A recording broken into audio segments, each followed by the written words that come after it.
আসসালামু আলাইকুম। আজকে আমাদের খামারের জন্য 1200 মুরগি নিয়েছিলাম। বাচ্চাগুলো হচ্ছে সিপি কোম্পানির। তো এখন মোটামুটি রেডি করতেছি, বাচ্চা আসবে। পেপার বিছানো শেষ, লাইটগুলো অলরেডি সবগুলো রেডি, পানিগুলো দিয়ে দিছি। ওরা বলছে 11টা-12টার সময় আসবে। অপেক্ষা করতে করতে ফজরের একটু আগে বাচ্চাগুলো আসছে।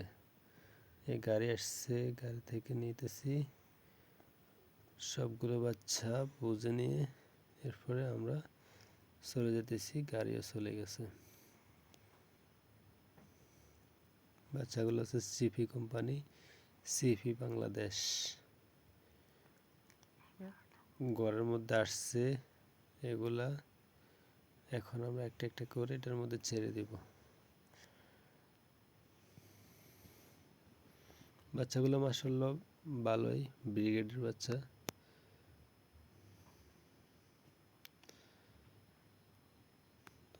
প্রচুর পরিমাণে ঠান্ডা পড়তেছে, এই কারণে বাচ্চাগুলো জ্বর হয়ে আছে। এখন খাদ্য পানি সবগুলো দেওয়া শেষ। আজকের মতো এখানেই শেষ। দোয়া করবেন সবাই যাতে সুস্থ থাকে মুরগির বাচ্চাগুলো।